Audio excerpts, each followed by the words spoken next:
ഇന്നത്തെ കാലത്ത് ഈ സമയത്ത് വേടനെ പോലെ എഴുതുന്ന ഒരാളില്ല. ഇതിനു മുമ്പ് ഞാൻ അങ്ങനത്തെ വരികൾ അല്പമെങ്കിലും എഴുതിയിരുന്ന ഒരാളുണ്ടായിരുന്നെങ്കിൽ ബാലചന്ദ്രൻ ചുള്ളിക്കാടായിരുന്നു. തെറ്റ് കണ്ടാൽ കലാപം ചെയ്യണം എന്ന് ആഹ്വാനം കൊടുക്കുന്ന ഒരാളാണ്. നിങ്ങൾ രഹസ്യമായി വിൽക്കാൻ ഉണ്ടാക്കുന്ന ഒരു സമൂഹത്തിനെ ഉൽപ്പാദിപ്പിച്ചാൽ ആര് വിചാരിച്ചാലും തെറ്റ്. ഈ മദ്യം വാങ്ങി വീട്ടിൽ വെക്കണം. മൈത്രേയന്റെ മദ്യം സിഗരറ്റ് വലിയതിനെ കുറിച്ചിട്ട് മൈത്രേയൻ എത്രത്തോളം ഇത് ഉപയോഗിക്കുന്നുണ്ട്? യൗവനമുള്ള കാലത്ത് തന്നെയാണ് ഞാൻ ഈ കഞ്ചാവ് വലിച്ചത്. അത് തന്നെ അപ്പം അവിടെ പേപ്പർ, ഈ കട്ട് പേപ്പർ ഇഷ്ടം പോലെ ഇരിപ്പുണ്ട്. അപ്പം അതിനകത്ത് ഇതിട്ട് ചുരുട്ടി ഇത്രയും നീളമുള്ള, അത് വളരെ കൂടുതലാണെന്നൊക്കെ പിന്നീട് ഇപ്പം ഞാൻ മനസ്സിലാക്കുന്നുണ്ട്. ഞാൻ ചാരം വീണത് നോക്കാൻ പോയപ്പോൾ ഏതാണ്ട് 1 മൈൽ താഴെയാണ് ചാരക്കട. ഇതെങ്ങനെ ഇനി ഇറങ്ങിയെടുക്കും എന്നുള്ളത് ഭയങ്കര പാടായിപ്പോയി. ഇവിടുത്തെ സന്യാസിമാർ മുഴുവൻ കഞ്ചാവ് വലിച്ചിരുന്നവരാണ്. പ്രത്യേകിച്ച് മകോരൊന്നും ആവശ്യമില്ലാത്ത ഒരാളാണ് ഇന്ന് നമ്മൾ ഇന്റർവ്യൂ ചെയ്യുന്നത്. അല്ല, കുറച്ച് ചോദ്യങ്ങൾ ചോദിക്കുന്നത്. മൈത്രേയനാണ് നമ്മളോടൊപ്പം ഉള്ളത്. കുറച്ച് കാര്യങ്ങൾ സാധാരണക്കാരൻ ചോദിക്കണമെന്ന് ആഗ്രഹിക്കുന്ന കുറച്ച് ചോദ്യങ്ങൾ.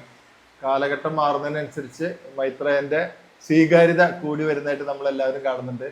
പ്രിയ സുഹൃത്ത് ഒരുപാട് കാര്യങ്ങളിൽ നമുക്കൊരു മെന്ററിങ്ങോ സപ്പോർട്ടൊക്കെ ആയിട്ട് കൂടെ നിൽക്കുന്ന ഒരാളാണ് മൈത്രേയനിലേക്ക്. അതായത് കൺവെൻഷനായിട്ടുള്ള രീതികളെ മാറ്റിമറിക്കുന്ന ഒരു ജീവിത രീതിയായിരുന്നു ഹിപ്പികൾ നടത്തിക്കൊണ്ടിരുന്നത്. അങ്ങനെ മദ്യപാനം കൂടി വന്നതാണോ? എങ്ങനെ അതിൻ്റെ ഒരു നമ്മളെങ്ങനെ മനസ്സിലാക്കേണ്ടത്? അല്ല, ഈ യുദ്ധവിരുദ്ധമായിട്ട് ഉണ്ടായ ഒരു മൂവ്മെൻറ്റും ആ മൂവ്മെൻറ്റിനകത്തേക്ക് യുവാക്കൾ മുഴുവൻ മാറുന്ന സമയത്ത് അവരെ തടയാനായിട്ട്, അവരുടെ ആ മോറലായിട്ടുള്ള ഓപ്പറേഷനെ ഇതിനെ ഈ മയക്കുമരുന്ന് എന്ന് പറയുന്നതിനകത്തു നിന്ന് സിഗരറ്റും മദ്യവും മാറ്റി. കാരണം അത് നിരോധിക്കാനായിട്ട് ആലോചിച്ചപ്പോൾ ഇത് മുഴുവനും കൂടെ നിരോധിക്കണം. നിയമപരമായിട്ട് നമ്മൾ ആലോചിക്കുകയാണെങ്കിൽ മദ്യവും മയക്കുമരുന്നും എന്ന് പറഞ്ഞ ഡിവിഷൻ ലോകത്തില്ല. സിഗരറ്റ് എന്ന് പറയുന്നത് മാറ്റി നിർത്താൻ പറ്റത്തില്ല. ഇതെല്ലാം മയക്കുമരുന്നാണ്. പക്ഷെ മദ്യവും മയക്കുമരുന്ന് പറയുന്ന ഇത് ലേബൽ ചെയ്യാനായിട്ട് പോകേണ്ടി വന്നത് മദ്യം ഓൾറെഡി എസ്റ്റാബ്ലിഷ്ഡ് ഇൻഡസ്ട്രിയാണ്, സിഗരറ്റ് എസ്റ്റാബ്ലിഷ്ഡ് ഇൻഡസ്ട്രി. ഈ ഇരുന്നവരുടെ സമ്മർദ്ദത്തിലാണ് മദ്യവും മയക്കുമരുന്നും എന്ന് പറയുന്നത്, സിഗരറ്റ് എന്ന് പറയുന്നത് മാറ്റി വേറെയാക്കി എന്നിട്ടാണ് ബ്രാൻഡ് ചെയ്തത്. എന്നിട്ട് ഈ യുവാക്കളെ യുദ്ധസജ്ജമാക്കി എടുക്കാനായിട്ട് വരിക എന്ന് പറയുന്നതിന് ഇതിനെ ബാക്കിയുള്ളതിനെ മുഴുവനും ക്രിമിനലൈസ് ചെയ്യുന്ന യുക്തിയിലേക്ക് മാറിയതാണ്. അടിപൊളി ഐഡിയ. അതായത് ഓർഗനൈസ്ഡ് ഇൻഡസ്ട്രിയിലെ കുറെ ആളുകൾ അത് ഡൊമിനേറ്റ് ചെയ്ത് നിന്നു, അല്ലെങ്കിൽ ഗവൺമെന്റിൽ അവർക്ക് സ്വാധീനം ഉണ്ടായിരുന്നു. അവരാണ് ഗവൺമെന്റ് ഈ ഇത്രയും വലിയ ഇൻഡസ്ട്രി നടത്തുന്നത്. ഞാൻ ടൊബാക്കോ ഇൻഡസ്ട്രിയും മദ്യ ഇൻഡസ്ട്രിയും എന്ന് പറഞ്ഞാൽ അവിടെ ഓയിൽ ഇൻഡസ്ട്രിക്ക് സമാനമായിട്ട് സാധനമാണ്. അത്രയും വലിയ ഇൻഡസ്ട്രിയാണ്. അപ്പോൾ അവിടുത്തെ അമേരിക്കൻ ഗവൺമെന്റിനെ നിലനിർത്തിക്കൊണ്ട് പോകുന്ന പണക്കാരുടെ ഏറ്റവും വലിയ ഇൻവെസ്റ്റ്മെൻ്റാണ് ഇതെല്ലാം. അതുകൊണ്ടാണ് ഞാൻ നേരത്തെ പറഞ്ഞ സിഗരറ്റിനെ 20 വർഷം അയാൾ അവിടെ ഇരുന്ന് തടഞ്ഞ് ഇത് ക്യാൻസർ കോസിങ് ആണെന്ന് പറയാൻ സമ്മതിക്കത്തില്ല. അത്രയും വലുതായിരുന്നു. എന്നിട്ട് പരസ്യം എന്ന് പറഞ്ഞാൽ അന്നത്തെ അമേരിക്കൻ മാഗസിൻസൊക്കെ ഞാൻ വായിക്കുന്ന ഒരാളായിരുന്നു, വീട്ടിൽ വരുന്നതാണ്. അത് കാരണം കൊണ്ട് അതിനകത്തെ അതിൻ്റെ പുറകിൽ മാൾബറോ എന്നൊക്കെ പറഞ്ഞിട്ടുള്ള ഞാൻ നമ്മുടെ ഇങ്ങനെ വെസ്റ്റേൺ ജീവിത രീതിയിൽ ഈ സിഗരറ്റ് ഇല്ലെങ്കിൽ രക്ഷയില്ല എന്ന് തോന്നുന്ന നിലവാരത്തിലുള്ള പരസ്യങ്ങളൊക്കെ ആയിട്ട് നിന്നിരുന്ന ഒരു സ്ഥലമാണ്. അവരായിരുന്നു അവിടുത്തെ സിനിമകൾ മുഴുവൻ ഫണ്ട് ചെയ്തത്. ഈ വലിയ ഏറ്റവും വലിയ ഇൻഡസ്ട്രി ആയിരുന്നു. അപ്പോൾ ഇതൊക്കെ കൊണ്ട് ഹോളിവുഡിനകത്തൂടെ പോലും ഈ സാധനം തടഞ്ഞു നിർത്തി അവർ ഒരു സ്ഥലത്തും. ഇത് വളരെയധികം അവസാനം ഈ ക്യാൻസർ കോസിങ് ആണ് ഈ നിക്കോട്ടിൻ്റെ ഉപയോഗം എന്ന് വരുന്ന അവസാനം ഇയാൾ റിട്ടയർ ചെയ്തപ്പോഴാണ് പുതിയ ആൾ വന്നിട്ട് ഇത് നിരോധിക്കുന്നിടത്തേക്ക് മാറി. ഈ അപ്പോഴും പരസ്യം മാത്രമേ നിരോധിച്ചിട്ടുള്ളൂ മറക്കരുത്, പരസ്യം വേണ്ട. എന്നിട്ട് ഇതിനെതിരായിട്ടുള്ള ഈ നിക്കോട്ടിനെതിരായിട്ടുള്ള ബോധവൽക്കരണം എന്ന് പറയുന്ന മേഖല മുഴുവൻ ആരംഭിക്കുന്നു. അമേരിക്കയിലെ ഗവൺമെൻറ്റിൻ്റെ പ്രശ്നം എന്ന് പറയുന്നത് യുവാക്കൾ അവരുടെ ലോകത്തു നിന്ന് മാറി വേറൊരു ലോകവീക്ഷണത്തോടെ ഈ അവിടുത്തെ പ്രോഫിറ്റ് സീക്കിംഗ് എന്ന് പറയുന്ന തരത്തിലുള്ള സകലത്തിനും എതിരായിട്ട് ഉണ്ടായ ഒരു മൂവ്മെൻ്റായിട്ടായിരുന്നു ഹിപ്പി മൂവ്മെൻറ്റ് വരുന്നത്. അത് അതിൻ്റെ സാംസ്കാരികമായിട്ട് നമ്മുടെ എല്ലാ ലോകവ്യാപകമായി അത് വരികയും ചെയ്തത്. അമേരിക്ക ലോകത്തിലെ ഏറ്റവും ധനമുള്ളതും എല്ലാ ലോക പോലീസായിട്ടിരിക്കുന്ന കാലത്തുമാണ്. ബ്രിട്ടൻ തകർന്നു പോയെടുത്ത് പകരം വന്നത് അമേരിക്കയാണ്. അവരുടെ അവിടെ ഉണ്ടാക്കിയ നിയമങ്ങളാണ് ലോകത്തെ എല്ലാ രാജ്യങ്ങളിലും അവസാനം അത് ഉപയോഗിക്കാൻ ബാധ്യത. ഈ ഒരു ഫ്രെയിമിനകത്താണ് ഈ മയക്കുമരുന്നെന്ന് പറയുന്നത് ഇതിനകത്ത് മദ്യവും ഇല്ല, സിഗരറ്റും ഇല്ലാതായി മാറുകയും ബാക്കിയുള്ളത് മുഴുവനും. അപ്പോൾ ഇപ്പം നമ്മളിങ്ങനെ പറയും രാസം എന്നൊക്കെ പറയും. പക്ഷെ രാസം എന്ന് പറഞ്ഞിട്ട് പിന്നെ കഞ്ചാവ് എന്തിനാ പിടിക്കുന്നുള്ള കാര്യം പറയണ്ടേ? കഞ്ചാവ് വളരെ സാധുവാണ്. അതെ, വളരെ നിങ്ങൾ അഡിക്ഷൻ എന്നാൽ ഏറ്റവും മിനിമം അഡിക്ഷൻ ഉണ്ടായിട്ടില്ല എന്നുള്ള നിലവാരത്തിലാണ് മെഡിക്കൽ സയൻസ് പറയുന്നത്. എന്ന് പറഞ്ഞാൽ കടുത്ത മയക്കുമരുന്നുകൾ ഉപയോഗിക്കുന്നവരെ അതിൽ നിന്ന് വീൻ ചെയ്യാൻ, മാറ്റാൻ, മുലകടി മാറ്റാൻ എന്നാണ് ഇത് ഉപയോഗിക്കുന്നതെന്ന് മാറ്റാൻ വേണ്ടി ഉപയോഗിക്കുന്ന സബ്സ്റ്റൻസാണ് കഞ്ചാവ്. ആ വീടെന്ന് പറയുന്ന വർഗത്തിൽ വരുന്ന മുഴുവൻ സാധനം. അപ്പോൾ ഇതൊക്കെ നമ്മൾ ഇതിനെ എല്ലാം കൂടെ ചേർത്തിട്ടാണ് ഇന്ന് മയക്കുമരുന്നെന്ന് പറയുന്ന ഒരൊറ്റ ലേബലിൽ സകല നിയന്ത്രണങ്ങളും കൊണ്ടുവന്ന് ആളുകളെ ശ്വാസം മുട്ടി. ഇവിടുത്തെ ആയുർവേദ മരുന്നുകളിനകത്ത് പഞ്ചാരകുളം എന്നൊക്കെ പറഞ്ഞ് ഇത് കഞ്ചാവ് തന്നെയായിരുന്നു കൊടുത്തോണ്ടിരുന്നത്. വിപ്ലവാരിഷ്ടം എന്ന് പറഞ്ഞ് കൊടുത്തോണ്ടിരുന്നതാണ് ഈ ആൽക്കഹോൾ. ഇതെല്ലാം ചെയ്തിരുന്ന രാജ്യമാണിത്. ഇന്നും ആയുർവേദ മെഡിസിൻ എന്ന് പറഞ്ഞിട്ട് ഇപ്പം നമ്മൾ ഈ പറയുന്ന നിരോധനം മുഴുവൻ നിൽക്കുന്ന സമയത്ത് വടക്കേ ഇന്ത്യയിലെ മധ്യപ്രദേശിലും ഉത്തരാഖണ്ഡിലും ഈ കഞ്ചാവ് കൃഷി നടത്തി അത് ഇവിടുത്തെ ആയുർവേദ മരുന്നിനകത്തൂടെ അതിൻ്റെ ഗുളികയും സാധനവും എല്ലാം അവർ വിൽക്കുന്നുണ്ട്. അത് ലീഗലാണ്. ഈ രാജ്യത്ത് തന്നെയാണ് ഈ പറയുന്നത്. അല്ല, അത് കൾച്ചറലായിട്ട് നിൽക്കുന്ന സ്ഥലമാണ്. ഹോളിയോട് ബന്ധപ്പെട്ട് ആളുകൾ എന്നിട്ട് ഇത് പണ്ടേ തൊട്ട് ആളുകൾ ഇത് ഉപയോഗിച്ചിരുന്നതാണ്. ഇതാണ് ഞാൻ ഈ പറയുന്നത്. ഇവിടുത്തെ സന്യാസിമാർ മുഴുവൻ കഞ്ചാവ് വലിച്ചിരുന്നവരാണ്. ഇതെല്ലാം നിന്നിരുന്ന സ്ഥലത്താണ് നമ്മൾ ഇത്രയധികം ഡെമണൈസ് ചെയ്യുക എന്ന് പറയുന്ന നിലവാരത്തിൽ ഇതിനെ മുഴുവനും ഇവിടെ ചെയ്തിരിക്കുന്നത്. ഇതിനെപ്പറ്റി ഞാൻ ഇങ്ങനെ പറഞ്ഞ ഉടനെ തന്നെ പറയും രാസലഹരി അതല്ലല്ലോ എന്ന് പറഞ്ഞു തുടങ്ങും. രാസമാണിതെല്ലാം. രാസമല്ലാത്ത കഞ്ചാവിനകത്ത് DSC എന്ന് പറയുന്ന രാസഘടന തന്നെയാണ് നമ്മളെ ഉപദ്രവിക്കുന്നതും ഉപയോഗിക്കുന്നതും രസകരമായ ജീവിതത്തിനെ അനുഭവിക്കുന്നതും. നമ്മൾ മനസ്സിലാക്കാനുള്ളത് ഈ സാധനങ്ങൾ സോഷ്യലൈസേഷൻ്റെ വലിയൊരു മേഖല അതിന് നിൽപ്പുണ്ടെന്നുള്ളത് നമ്മൾ അറിയേണ്ടത്. അല്ല, ഇപ്പോൾ ലോകത്തിൽ നിലനിന്നിരുന്ന ഓർഗനൈസ്ഡ് സെക്ടറിലുള്ള ആളുകൾ അല്ലെങ്കിൽ അത്തരം ബിസിനസ് വമ്പന്മാരാണ് ഇത് വലിയ കുഴപ്പമില്ല, ബാക്കിയുള്ളതൊക്കെ തെറ്റ്, മദ്യം അതുപോലെ സിഗരറ്റും ജനകീയമാക്കിയതും ഇങ്ങനെ വിൽക്കാൻ തുടങ്ങിയതും അത് ഇന്ത്യയിലും അതേപോലെ കോപ്പി അടിക്കായിരുന്നു ചെയ്തുകൊണ്ടിരുന്നത്. അതാണ് ഇന്ത്യ മാത്രമല്ല ലോകത്തിലെ ഇത് ഒരു പൊതുബോധമാക്കി മാറ്റി. അന്ന് അമേരിക്കയ്ക്ക് എതിരായിട്ട് നടക്കുന്ന സമരങ്ങൾ ലോകവ്യാപകമായ ഓരോ രാജ്യങ്ങളിലും നടന്ന സമരങ്ങളിനകത്തല്ല മറുവശത്ത് അമേരിക്ക എന്ന് പറയുന്ന രാജ്യം പ്രത്യക്ഷപ്പെട്ടിട്ടുണ്ട്. അമേരിക്കയിലല്ലല്ലോ യുദ്ധങ്ങളൊന്നും നടന്നിട്ടുള്ളത്. ആ ലാറ്റിൻ അമേരിക്കയിലുള്ള രാജ്യങ്ങളിൽ മുഴുവനും റഷീം ചേഞ്ച് എന്ന് പറയുന്ന പറഞ്ഞാൽ അവിടുത്തെ ഭരണം നടത്തിയിരിക്കുന്ന മുഴുവൻ പേരെ മാറ്റുക എന്ന് പറയുന്നത് അമേരിക്കൻ കോർപ്പറേഷൻസിലാണ്. അങ്ങനെയാണ് അവരെ എല്ലാം അവിടുത്തെ ആ രാജ്യങ്ങളെ ബനാന റിപ്പബ്ലിക് എന്ന് വിളിക്കുന്നത്. ഇവന്മാരുടെ പഴം ഉണ്ടാക്കുന്ന സ്ഥലമായിട്ട് വന്നിട്ട് അത് ബനാന റിപ്പബ്ലിക് എന്ന് പറഞ്ഞാൽ വിവരമില്ലാത്തവരെന്നുള്ള അർത്ഥത്തിൽ വരെ അതിനെ വ്യാഖ്യാനിക്കുന്നിടത്തെത്തി. ഇത് മുഴുവനും അമേരിക്ക നടന്ന് ചെയ്തിരുന്നതാണ്. അവരെവിടെയൊക്കെ ആണോ ഈ ഡ്രഗ് നിരോധിക്കുന്ന സമയത്ത് ഉണ്ടായ ആദ്യത്തെ പ്രശ്നം എന്ന് പറയുന്നത് വലിയ വില കൂടിയ സാധനമായി മാറി. അപ്പം നമ്മുടെ നാട്ടിനകത്ത് കഞ്ചാവും എല്ലാ നാട്ടിലും എല്ലാ സ്ഥലങ്ങളിലും കൃഷി ചെയ്ത് ആൾക്കാർ ഈ ആയുർവേദ മരുന്നിനകത്തും എല്ലാമായിട്ടും ഉപയോഗിച്ചുകൊണ്ടിരുന്നത് നാട്ടുകാർ അത്യാവശ്യം കുറച്ച് പേര് വലിക്കുകയൊക്കെ ചെയ്തുകൊണ്ടിരിക്കുന്നു. അല്ലാതെ എല്ലാവരും വലിക്കുന്നവരൊന്നുമല്ല. അല്ല, മൈത്രേന്റെ ചെറുപ്പകാലത്തൊക്കെ കഞ്ചാവ് ആളുകൾ വളർത്തിയിരുന്നു. ഏത് വർഷത്തിലെ കാടിനോട് ബന്ധപ്പെട്ട് കൂപ്പ് എന്ന് പറയുന്ന സ്ഥലത്ത് മുഴുവനും ആൾക്കാർ ചെയ്യും. ഈ 1960 ശേഷമാണ് ഈ നിരോധനം ഇങ്ങോട്ട് വരുന്നത്. ഇന്ത്യയിൽ 60 ശേഷം നിരോധിച്ചിട്ടുള്ളൂ. ഈ 60 ശേഷവും അല്ല, എനിക്ക് ഇന്ത്യയിലെ നിയമം ഉണ്ടാക്കിയിരിക്കുന്ന 70-കളിലാണെന്ന് എൻ്റെ ഓർമ്മ. 60-കളിലാണ് അമേരിക്കയിൽ ആരംഭിച്ചത്.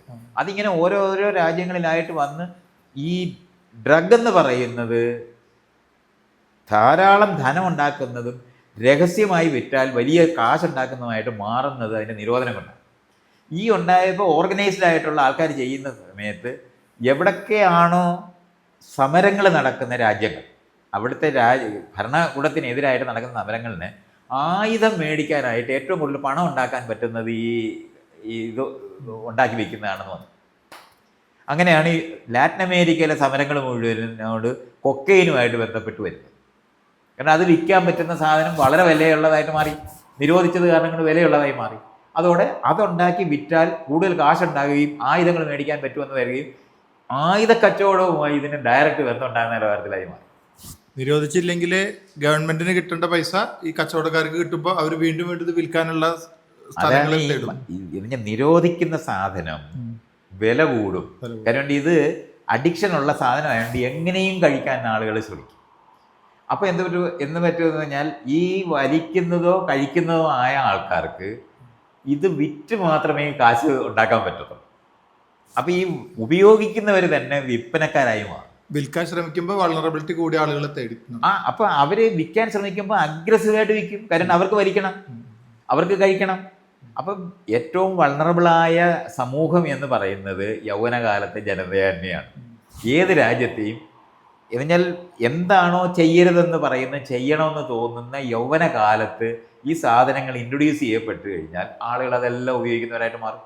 കാരണം ചെയ്യരുതെന്ന് പറയുന്നത് ചെയ്യാനായിട്ട് തോന്നും.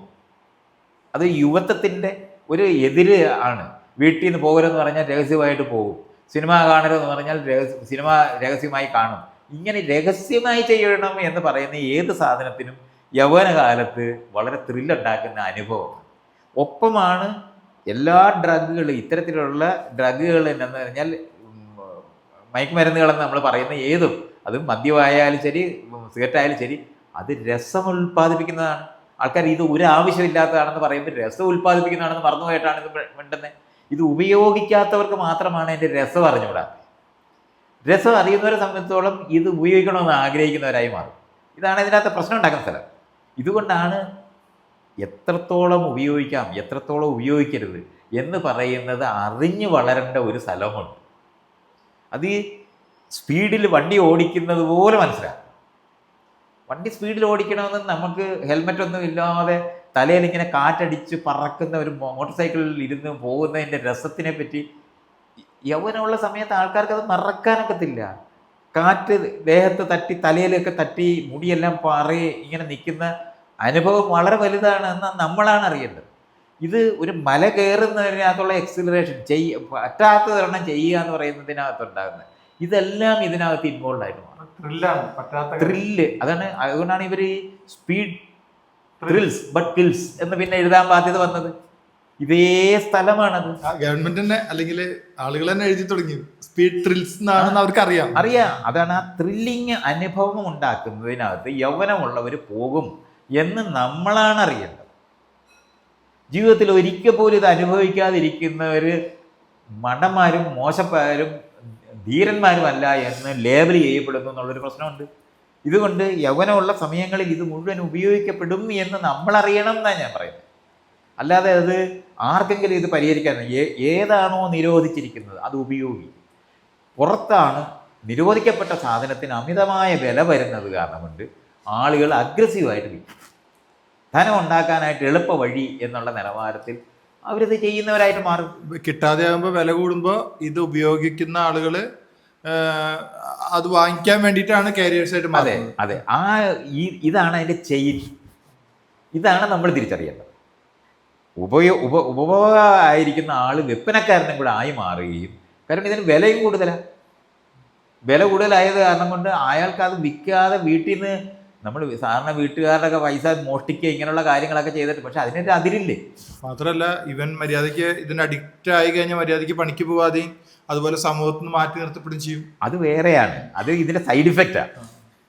മറ്റേതാണ് പ്രധാന സ്ഥലം. ധനം എന്ന് പറയുന്നത് ധാരാളം ഉണ്ടാകുകയും രഹസ്യമായി അത് ചെയ്താൽ ഒരു 2 പാക്കറ്റ് വിറ്റാൽ 1 പാക്കറ്റ് എനിക്ക് ഉപയോഗിക്കാൻ പറ്റും.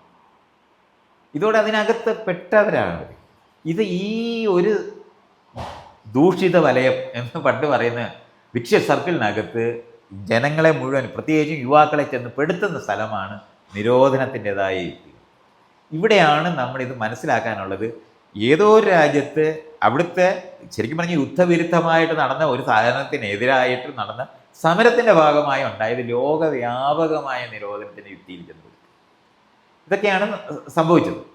ഇത് പാരമ്പര്യമായി ഈ രാജ്യങ്ങളിൽ പലതരത്തിൽ ഇത് ഉപയോഗിക്കപ്പെട്ടിരുന്നത്. ആ സമയത്ത് ഞാൻ പറഞ്ഞില്ലേ, ഞാൻ എൻ്റെ കുട്ടിയായിരുന്ന സമയത്ത് പുകയില മേടിച്ച് അപ്പൂപ്പനും അമ്മയ്ക്കും കൊടുത്തോണ്ടിരുന്ന ഒരു നാട്ടിലിരുന്നുകൊണ്ട് പുകയില ഉൽപ്പന്നങ്ങൾ എന്ന് പറഞ്ഞാൽ ഭയങ്കര തെറ്റാണെന്ന് മനസ്സിലാക്കാനായിട്ട് ഞാൻ തല പൊട്ടിക്കേണ്ടി വരും. അന്ന് സോഷ്യലായിട്ട് ഉപയോഗിച്ചിരുന്നായിരുന്നു, എല്ലാവരും കാണുകയായിരുന്നു ഈ പുകയില ഉപയോഗിച്ചിരുന്നത്. അതാണ് നമ്മൾ മനസ്സിലാക്കാനുള്ളത്. നിയന്ത്രണം വരുന്നത് അങ്ങനെയാണ്.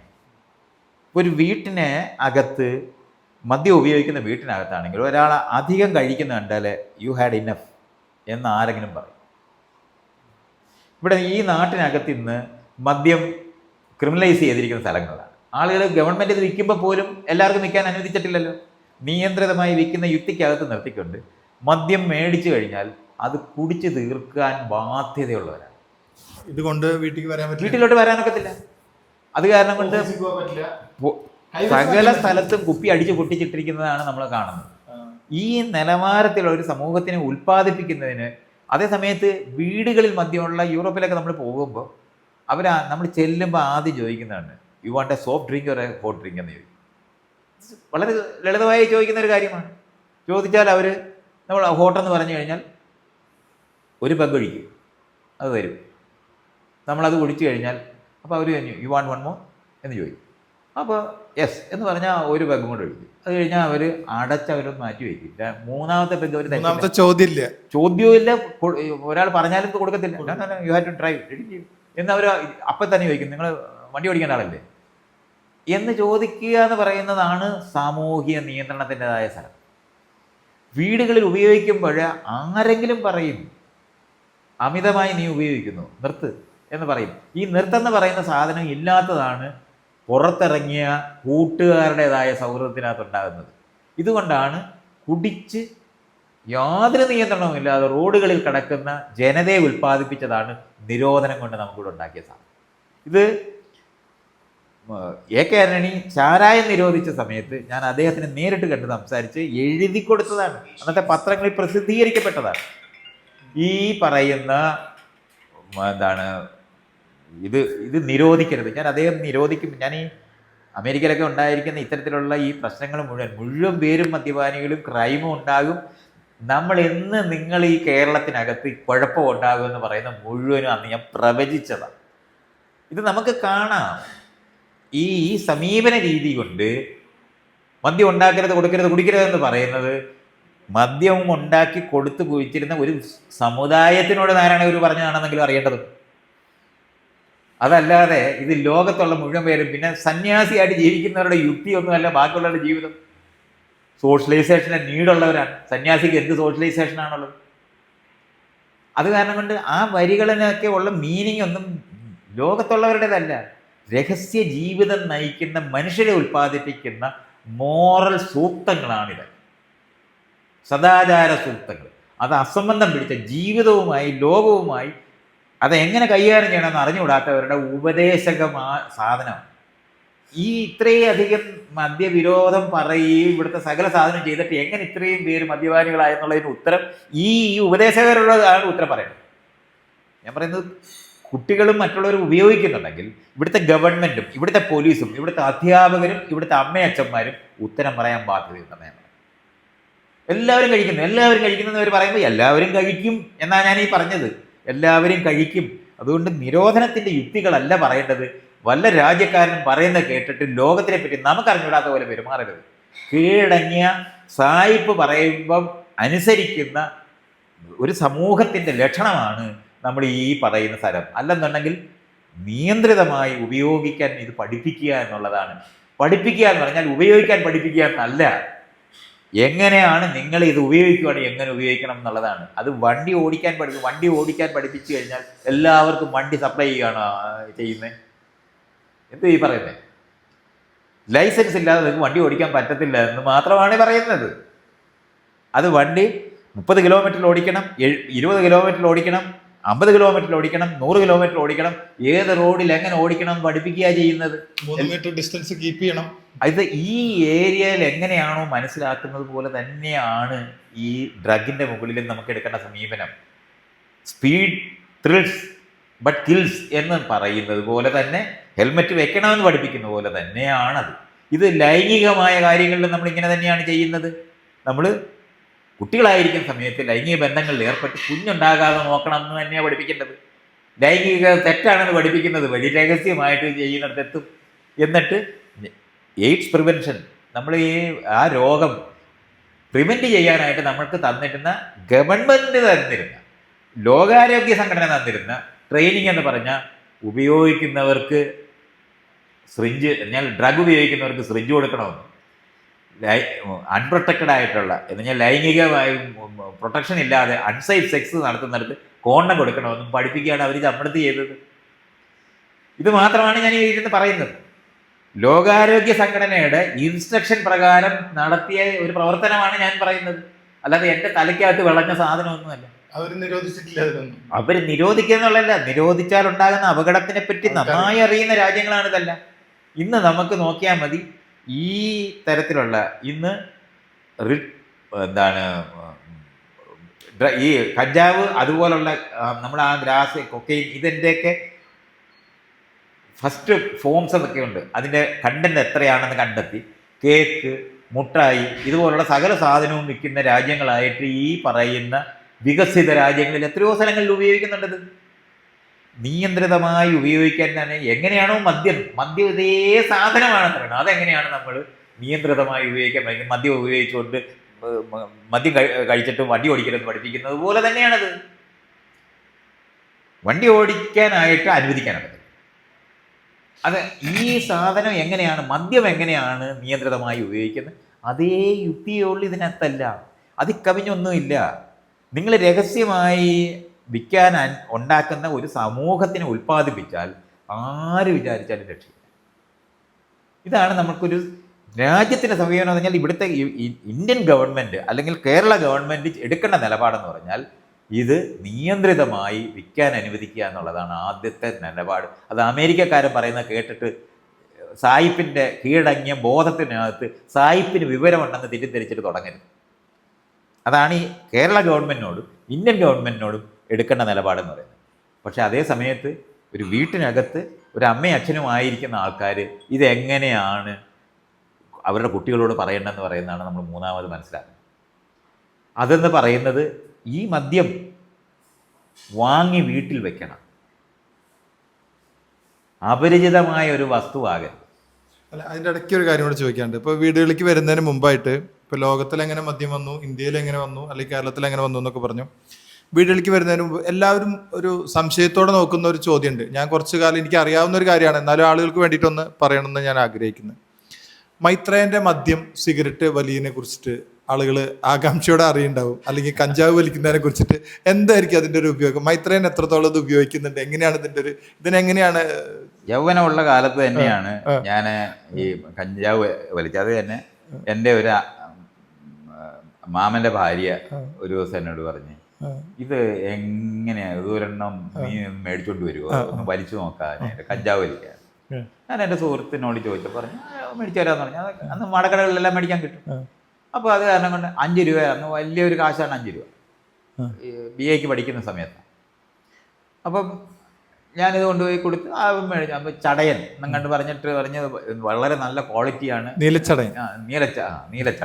അതെന്ന് പറഞ്ഞിട്ട് ഇടുക്കിയിൽ നിന്ന് കൊണ്ടുവന്നതാണെന്നൊക്കെ പറഞ്ഞിട്ട് അവനെ കൊണ്ടു തന്നതാണ്. അപ്പോൾ ഞാനിത് കൊണ്ടുപോയി അവിടെ കൊണ്ട് ഈ സാധനം എൻ്റെ മാമിക്ക് കൊടുത്തപ്പോൾ മാമി എനിക്ക് വേണ്ട, എനിക്ക് വലിയ അവർ മേടിച്ചിട്ട് പിന്നെ അവർ വേണ്ടെന്ന് പറഞ്ഞു. അപ്പോൾ എൻ്റെ കയ്യിലായി. അപ്പം ഞാനിങ്ങനെ ഇതെൻ്റെ കയ്യിലായി പോയില്ല. ഇപ്പം ഞാൻ ആ സിഗരറ്റ് പോലും വലിക്കാത്ത ആളാണ്. ഞാനന്ന് ബോഡി ബിൽഡറും വെയിറ്റ് ലിഫ്റ്ററും ഒക്കെ ആയിട്ട് നടക്കുന്ന കാര്യമാണ്. ആരോഗ്യത്തിനെ പറ്റി വളരെ കോൺഷ്യസ് ആണ്. അപ്പോൾ ഇത് എനിക്ക് വെറുതെ വലിക്കുന്നതിനെ പറ്റി ചിന്തിക്കാൻ പറ്റുന്നില്ല. അപ്പം ഞാൻ ഈ സുഹൃത്തിനോട് ഇങ്ങനെ ചോദിച്ചു, പറഞ്ഞു, എടാ അത് വലിക്കുമ്പോൾ ശ്രദ്ധിക്കണം. ആര് വലിച്ചാലും നമുക്ക് ഭയങ്കര പ്രശ്നങ്ങളൊക്കെ ഉണ്ടാകും. ചിലപ്പോൾ കരഞ്ഞു കൂവിയും ബഹളമൊക്കെ വെക്കും.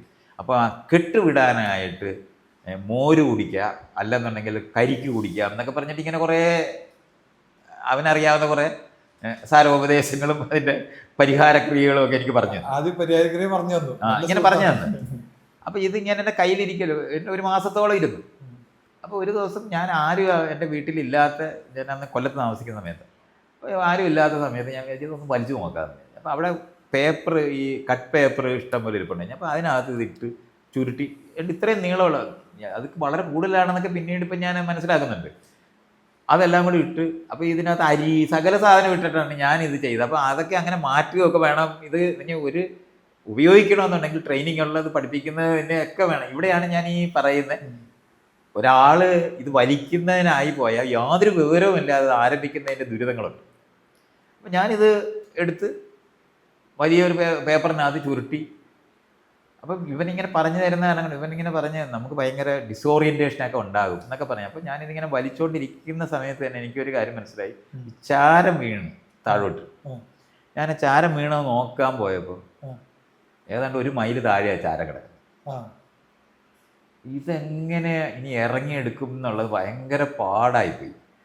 ഞാൻ ആ കട്ടിലേന്ന് ഞാന്നാണ് ഇറങ്ങിയെന്നായിരിക്കും, എനിക്ക് അറിഞ്ഞോളൂ. എന്തായാലും ഭയങ്കര ആഴത്തിലാണ് ഞാൻ ഇറങ്ങി. കട്ടില് 2 അടി ദൂരം. അത് കഴിഞ്ഞിട്ട് ഇത് വലിച്ചു തീർത്ത് ഈ ചാരം കുത്തിയിരുന്ന് ഞാൻ ഇതിനകത്ത് ഒരു പേപ്പറിനകത്തേക്കൊക്കെ ആക്കി. അത് കഴിഞ്ഞിട്ട് അപ്പുറത്ത് പോയി വെള്ളം എടുത്ത്, അപ്പം ഞാൻ ഈ കരിക്ക് കൊണ്ടെന്നൊക്കെ വെച്ചിട്ടുണ്ടെങ്കിൽ വെള്ളം എടുത്തോണ്ട് വെച്ചില്ല. വെള്ളം എടുക്കാമെന്ന് വിചാരിച്ചിട്ട് അടുക്കള വശത്തേക്ക് പോകാനായിട്ട് നോക്കുമ്പോഴാണ് കതകിൻ്റെ പടി ഒരു തരത്തിലും കടക്കാൻ വയ്യാത്ത അത്രയും പൊക്കത്തിലുണ്ട്. അപ്പോൾ അത് ഞാനിങ്ങനെ വലിഞ്ഞാണ് കയറിയത്. അതെനിക്കറിയാം. കഥകിൻ്റെ ചാഴയുള്ള പടിയില്ല, അതാ. അപ്പോൾ അതിൽ ഞാനിങ്ങനെ കമന്ന് കിടന്നാണ് ഇറങ്ങിയത്. അതെനിക്ക് ഓർമ്മയുണ്ട്. അപ്പോൾ ഇങ്ങനത്തെ ഒരു അനുഭവമാണ് ആദ്യത്തെ ദിവസം ഉണ്ടായത്. ഓറിയൻറ്റേഷൻ അടുത്ത ദിവസം ഒന്നുകൂടെ വലിക്കാമെന്ന് വിചാരിച്ചു.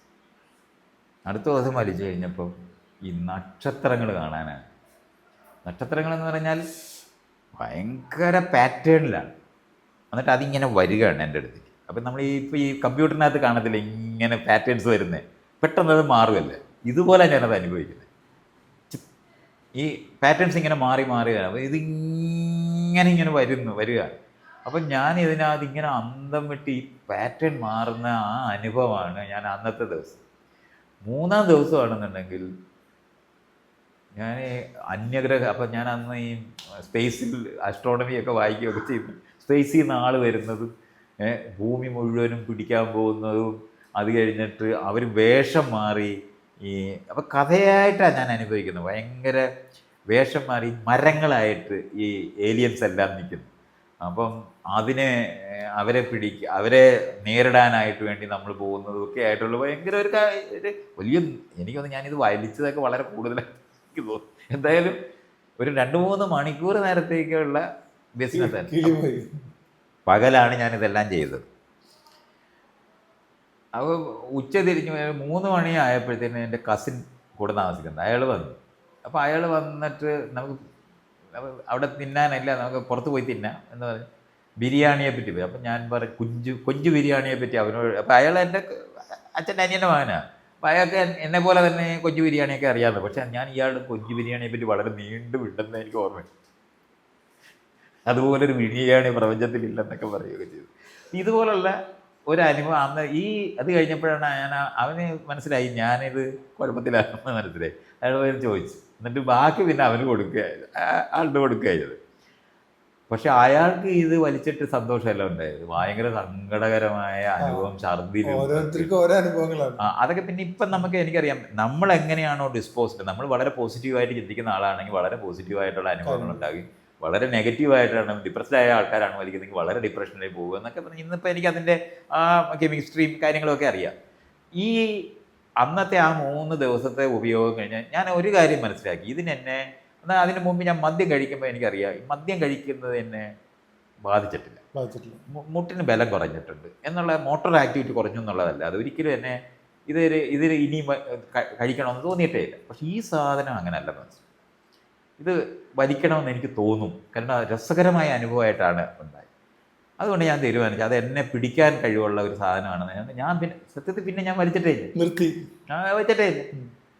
അത് കഴിഞ്ഞിട്ട് ഈ സിഗരറ്റ് വലിച്ചിട്ടില്ലായിരുന്നു ഗുരുകുലത്തിൽ. അപ്പൊ ഈ കുറഞ്ഞ ദിവസങ്ങൾ കൊണ്ട് തന്നെ കഞ്ചാവിന്റെ ഉപയോഗം നമ്മളെ പിടിക്കുന്ന മനസ്സിലായതോടെ പരിപാടി നിർത്തി. അത് ഞാൻ നിർത്തുക ചെയ്തത്. കാരണം ഞാൻ ഈ ബോഡി ബിൽഡറും ഒക്കെ ആയിരിക്കുന്നതുകൊണ്ട് ശരീരത്തിന് ദോഷം ഉണ്ടാകുന്ന ഒരു സാധനമാണെന്നൊക്കെ ഇങ്ങനെ ആൾക്കാർ പറയുന്നതല്ലാതെ ഇന്ന് എനിക്കറിയുന്ന അറിവൊന്നും അന്നില്ല.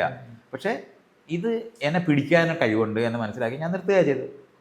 അത് കഴിഞ്ഞിട്ട് ഞാൻ പിന്നെ ഇതുവരെ വലിച്ചിട്ടില്ല.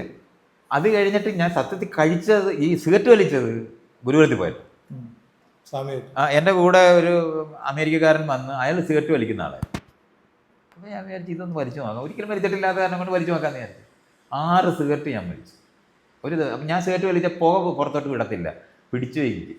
അപ്പോഴത്തന്നെ ഒരു സിഗരറ്റിൻ്റെ പകുതി ആകുമ്പോൾ തന്നെ നല്ല കിറങ്ങി പോകും. നമ്മൾ വിചാരിക്കുന്നതല്ലേ സിഗരറ്റ് വലിച്ചിട്ട് ഊരി കളഞ്ഞിട്ടാണ് വലിക്കുന്നതുകൊണ്ട് ചുമച്ചൊന്നുമില്ല. ഞാൻ നല്ല ആരോഗ്യമുള്ളോട് വന്ന് അതുകൊണ്ട് മാത്രമായിരിക്കണം ഞാനിങ്ങനെ വലിച്ച് ഇങ്ങനെ ഇരുത്തി ആ പുകയില്ലാത്ത കാറ്റാ പുറത്തോട്ട് വിട്ടത്. പക്ഷെ സിഗരറ്റിന്റെ പകുതി എത്തുമ്പോൾ തന്നെ വെളിവ് പോവും.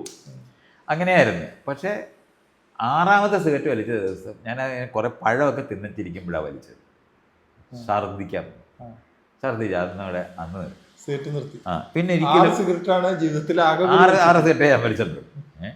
ഇത് അത് കഴിഞ്ഞിട്ട് ഈ എന്താണ് ഞാൻ സ്വാമിയായിട്ട് ഇരിക്കുന്ന സമയത്ത് ഒരു ആയുർവേദ ഡോക്ടർ എൻ്റെ അടുത്ത് പറഞ്ഞ് രാവിലെ എണീക്കുമ്പോൾ ഒക്കെ രാവിലെ അല്ല രാത്രി കിടക്കുമ്പോൾ കഴിച്ചിട്ട് കിടക്കേണ്ട ഒരു ഗുളികയുണ്ട്, അത് ബ്രഹ്മചാരികൾക്കൊക്കെ ആവശ്യമുള്ളതാണ്. അതിലൊരു ഗുളിക തന്നു. ഒരു 6-7 എണ്ണം ഉണ്ടായിരുന്നു. ഒരു ഗുളിക കഴിച്ചിട്ട് ഞാൻ അന്ന് വൈകുന്നേരം അവിടെ ക്ലാസ് എടുക്കേണ്ടതാണ്. അപ്പോൾ ഞാൻ വൈകുന്നേരം ഇയാൾ തന്നതിൽ എടുത്ത് തിന്ന് കുറച്ച് കഴിഞ്ഞപ്പോൾ ഞാൻ ഈ മറ്റേ ആ കഞ്ചാവൊക്കെ വലിച്ചപ്പോൾ ഉണ്ടായ പെട്ടെന്ന് എനിക്ക് മനസ്സിലായി ലോകം അങ്ങ് മാറിപ്പോയി. ഓരോന്നും ഞാനിങ്ങനെ കാണുന്നതൊക്കെ വേറെ രീതിയിൽ അനുഭവിക്കുന്ന തരത്തിൽ ഇതിനൊക്കെ കളറൊക്കെ മാറി, ഈ ലൈറ്റിനെല്ലാം കളറൊക്കെ മാറിയൊക്കെ കാണാൻ തുടങ്ങി. അപ്പം എനിക്ക് ഇത് പഴയ അനുഭവം ഉള്ളതുകൊണ്ട് എനിക്ക് മനസ്സിലായി ഇയാൾ തന്ന ഈ ഗുളികയ്ക്കകത്ത് കഞ്ചാവോ അല്ലെങ്കിൽ കറപ്പോ അതുപോലത്തെ ഏതോ ഒന്നുമുണ്ട്. ആയുർവേദ മരുന്നായിട്ട് തന്നതാണ് ബ്രഹ്മചാരികൾക്ക് തിന്നാനെന്ന് പറഞ്ഞിട്ട്. ഞാൻ ക്ലാസ് എടുക്കുന്ന ആളാണ്. അന്ന് ക്ലാസ് എടുക്കാനിരിക്കുമ്പോൾ ഞാനിങ്ങനെ ഇവർ ഈ മുന്നേ ഇരിക്കുന്ന ആൾക്കാർക്ക് ഞാൻ എന്താ പറയാൻ പോകുന്നത് എനിക്ക് തന്നെ അറിഞ്ഞൂടാ. അതായിപ്പോയായിരുന്നു. പാടുപെട്ട ആ ക്ലാസ് എന്തായാലും വളരെ രസകരമായി ക്ലാസ് എടുത്തതായിട്ടാണ് ആൾക്കാർ പിന്നെ പറയുന്നത്. എന്തായാലും എൻ്റെ വീഡിയോ എനിക്ക് നല്ല വീഡിയോ ഉണ്ടായി. കാരണം ഞാൻ അങ്ങനത്തെ സാധനങ്ങൾ ഉപയോഗിക്കുകയോ ഇടുകയോ ഒന്നും ചെയ്യാത്ത ആളിനാണ് ഈ ആയുർവേദക്കാരനാണ് അത് പറ്റിച്ചത്. ഇതാണ് എനിക്ക് ഇതിന്റെ മുകളിലുള്ള അഡിക്ഷനായിട്ട് ബന്ധപ്പെട്ട ഇത്ര അനുഭവമേ എനിക്കുള്ളൂ, ആകെ ഉള്ളൂ. ആളുകൾ വിചാരിക്കുന്നത് കഞ്ചാവിനെ കുറിച്ചിട്ട് ലീഗലൈസ് ചെയ്യാൻ പറയുമ്പോ മൈത്രേനെ ഇടയ്ക്ക് വരെ കഞ്ചാവ് കഴിച്ച് വലിക്കാനുള്ള ഐഡിയ ആയിട്ടൊക്കെ കണക്കാക്കുന്നുണ്ട്. പിന്നെ അത് ആളുകൾ നമ്മളെ ഡിസ്ക്രെഡിറ്റ് ചെയ്യാൻ വേണ്ടി പറയുന്നതാണെന്ന് എനിക്കറിയാം. അതുകൊണ്ട് തന്നെ ഞാൻ അതിനെ അങ്ങനെ കാണുന്നില്ല. എനിക്ക് തോന്നുന്നില്ല എനിക്ക് കഴിക്കാൻ വേണ്ടി ഞാൻ സത്യത്തിൽ മദ്യവും മയക്കുമരുന്നും കാര്യങ്ങളും ഉപയോഗിക്കാത്ത ആളാണ്. ആ ഉപയോഗിക്കാതിരിക്കുന്നതിന്റെ കാരണം തന്നെ അതിനെ എനിക്ക് വേണ്ടിയാണ് ഞാനിത് പറയുന്നതെന്ന് വരാതിരിക്കുന്ന, അല്ലെങ്കിൽ ഞാനത് കുറച്ച് കഴിച്ചേനെ. ആ സ്വാതന്ത്ര്യം നാട്ടിലില്ലാത്തതുകൊണ്ട് പരസ്യമായിട്ട് ഞാൻ എൻ്റെ സുഹൃത്തുക്കളോടൊപ്പം എല്ലാ മദ്യം കഴിക്കുന്ന സ്ഥലങ്ങളിൽ പോകും. കാരണം ഇത് ലെജിറ്റിമേറ്റായിട്ട് ചെയ്യാൻ പറ്റുന്നൊരു കാര്യം മാത്രം, നിയന്ത്രിതമായി ഉപയോഗിക്കാൻ പറ്റുന്നൊരു കാര്യമാണ്. ഇത് യൂറോപ്പിലൊക്കെ ഉള്ള എല്ലാ രാജ്യങ്ങളിനകത്തും ആളുകൾ ചെയ്യുന്നതാണ്. വീടുകളിനകത്ത് മുഴുവൻ വീട്ടിനകത്തും മദ്യമുണ്ട്. അവിടെയാണ് ഞാൻ ഇയാൾ എങ്ങനെയാണ് ഇതിനെ ശ്രമിക്കുന്നത്. ഇയാളുടെ വീട്ടിനകത്ത് മദ്യമുണ്ടാകും. മദ്യം അപരിചിതമാകരുത്, നിയന്ത്രിതമായി ഉപയോഗിക്കേണ്ട സാധനമാണ്. ഞാൻ ഈ ആളുകളോട് പറയും കറണ്ട് എങ്ങനെ ഉപയോഗിക്കും. കറണ്ട് തൊട്ടാൽ ചാകുന്നതല്ലേ. കുഞ്ഞുങ്ങളെ വളർത്തുന്ന സ്ഥലത്ത് കറണ്ട് അടിച്ച് ചാകുന്ന കറണ്ട് എങ്ങനെ നിങ്ങൾ ഉപയോഗിക്കുമെന്ന് ചോദിച്ചാൽ കേട്ടാൽ നമ്മൾ ശരിയാണെന്ന് തോന്നില്ലേ. പിന്നെ എങ്ങനെയാണ് നമ്മളിതെല്ലാം ഉപയോഗിക്കുന്നത്? അപ്പോൾ അത് ഉപയോഗിക്കേണ്ട രീതിയിൽ ഇതിന് കവറിടണമെന്നും വയറെ തുടരുതെന്നും അതിനകത്ത് ഇടാതിരിക്കുന്നതിന് നമ്മൾ ശ്രദ്ധിക്കണമെന്നതൊക്കെ വെച്ചിട്ട് തന്നെയാണ്. വെള്ളം ഉള്ളിടത്ത് കുഞ്ഞുങ്ങളെ എങ്ങനെ വളർത്തുന്നത്? നീന്തൽ പഠിപ്പിച്ചിട്ടാണ് വളർത്തുന്നത്. അല്ല വെള്ളത്തിൽ ഇറങ്ങാതിരിക്കാൻ മൂക്കെ പിടിച്ചിറങ്ങാൻ പഠിപ്പിക്കുന്ന വീടുകളിൽ നിന്നാണ് പോയിട്ടാണ് ഈ വെള്ളത്തിൽ വീണ് കുട്ടികൾ ചത്തോണ്ടിരിക്കുന്നത്. വെള്ളത്തിനടുത്ത് നീന്താൻ പഠിപ്പിച്ച ഒരൊറ്റ കുഞ്ഞും വെള്ളത്തിൽ വീണ് ചാകത്തില്ല. ഇത്രയും ലളിതമായ സമീപന രീതിയെ പറ്റിയാണ് ഈ പറയുന്നേ. തീ അങ്ങനെ തന്നെ ഉപയോഗിക്കുന്നത്. തീ ഇതെല്ലാം നമ്മൾ ഇതൊക്കെ മനസ്സിലാക്കിയാൽ മതി. നിയന്ത്രിതമായി ഉപയോഗിക്കാൻ പഠിക്കുന്ന ആൾക്കാർ വളരെ കുറച്ച് പേര് മാത്രമേ അഡിക്റ്റഡ് ആകത്തുള്ളൂ. ഒരു 5 തൊട്ട് 10% ആൾക്കാർ അഡിക്റ്റഡ് ആകും. അത് ലോകത്ത് ഏത് സാധനത്തിനും നമ്മൾ ജനിക്കുന്ന കുഞ്ഞുങ്ങളിനകത്ത് കുറച്ച് പേര് വൈകല്യമുള്ളവരായി ജനിക്കും എന്ന് പറയുന്നത് പോലെ അതിനെ മനസ്സിലാക്കിയാൽ മതി. ഇപ്പൊ ഈ അഡിക്റ്റ് ആയിട്ട് കണ്ട ആളുകൾ അവർക്ക് കൂട്ട് വേണ്ടാതെ ഒറ്റയ്ക്ക് പോയിട്ട് മദ്യപിക്കുന്ന ആളുകളാണ് പിന്നീട് അഡിക്ഷൻ ആയിട്ട് മാറുന്നത്. അത് ഇതാണ് അവർക്ക് മാനസികമായ മറ്റ് പല പ്രശ്നങ്ങളും വീടുകളിനകത്തും നാട്ടിനകത്തും ഉണ്ടാകുന്ന ആൾക്കാരുടെ അഭയകേന്ദ്രമായി ഇത് മാറുന്നത് കൊണ്ടാണ് അതങ്ങനെ വരുന്നത്. അങ്ങനെ ആകാതിരിക്കേണ്ടത് നമ്മളാണത് കാണേണ്ടത്. മദ്യം രഹസ്യമായി ഉപയോഗിക്കാൻ പഠിപ്പിച്ചാൽ അനിയന്ത്രിതമായി ഉപയോഗിക്കുന്ന ആൾക്കാരെ നിങ്ങൾ ഉൽപ്പാദിപ്പിക്കും. കടുത്ത വിലയുള്ളതായിട്ട് മാറും. ഇപ്പം ഈ ഗവൺമെൻറ് ചെയ്യുന്ന എല്ലാം തെറ്റാണ്. മര്യാദയില്ലാതെ മദ്യം കഴിക്കുന്നത് തെറ്റാണെന്ന് എഴുതി കാണിക്കുകയും എന്നിട്ട് മദ്യം വയ്ക്കുകയും എന്നിട്ട് അത് ഏറ്റവും എന്നാൽ ഇവിടുത്തെ ദരിദ്രരായ ആൾക്കാർക്ക് കുടിക്കാനും എടുക്കുന്ന ഏറ്റവും മോശം മദ്യം കൊടുക്കുക എന്ന് പറയുന്നതാണ് അവർ ചെയ്തത്. ക്രിമിനൽ ആക്ടിവിറ്റിയാണ് ഗവൺമെൻറ് ചെയ്യുന്നത്. ക്രിമിനലാണ്, ക്രിമിനൽസ് എന്ന് ഞാൻ പറയും. ഇവിടുത്തെ ഗവൺമെൻറ്റിൽ ഇരിക്കുന്നവർ മുഴുവൻ ക്രിമിനൽസാണ് ഈ സാധനം ഇങ്ങനെ കൊടുക്കുന്നത് വഴി. നമ്മളിത് മദ്യത്തിനൊരു സംസ്കാരമില്ലാത്ത സമൂഹമാണ് നമ്മൾ കണ്ടുപിടിച്ചതാണല്ലോ കള്ള്. ഇതുവരെ അതിനകത്തുനിന്ന് കൊള്ളാവുന്ന ഒരു ഉൽപ്പന്നം നമുക്ക് ഉണ്ടാക്കിയിട്ടില്ലല്ലോ. നമ്മൾ ഈ യൂറോപ്പിലൊക്കെ പോയി കഴിഞ്ഞാൽ ഓരോ മദ്യവും എങ്ങനെയാണ് ഉണ്ടാക്കുന്നതെന്നൊക്കെ പറഞ്ഞാൽ അതിനൊരു ചരിത്രമുണ്ട്. അതിൻ്റെ പുറത്തുണ്ടാക്കി വെച്ചിരിക്കുക, എഴുതി വെച്ചിരിക്കുന്ന സാധനം വായിച്ചാൽ ഏതവനും ഇച്ചിരി കുടിച്ചു നോക്കും. എത്ര കുടിച്ചാലും മദ്യം ആൽക്കഹോൾ തന്നെയാണ്. അതിനകത്ത് ഏത് സാധനം എടുത്താലും അതിൻ്റെ മേക്കിങ്ങിനെ പറ്റിയൊക്കെ എത്ര എഴുതി വെച്ചാലും നമുക്കറിയാം ഇതിനകത്ത് ഈ ആൽക്കഹോൾ കണ്ടൻറ്റ് എത്രയാണെന്ന് അനുസരിച്ചിട്ടാണ് നമ്മളെ ബാധിക്കുന്നത്. അത്രയേ ഉള്ളത്. നിയന്ത്രിതമായി ഉപയോഗിക്കാൻ പഠിപ്പിക്കുന്നതിനപ്പുറത്തോട്ട് യാതൊരു മെക്കാനിസം. വീടുകളിൽ ഇതുണ്ടാകണം. നീ കഴിക്കരുത്, നിനക്ക് നിൻ്റെ സ്വഭാവം എന്ന് ഒരാൾ കഴിക്കാൻ തുടങ്ങുമ്പോൾ നമുക്ക് കാണാൻ പറ്റും ഇയാൾ നിയന്ത്രിതമായിട്ട് ഇയാൾ ഇത് ഉപയോഗിച്ചു കൂടാന്ന് പഠിപ്പിക്കേണ്ടത്.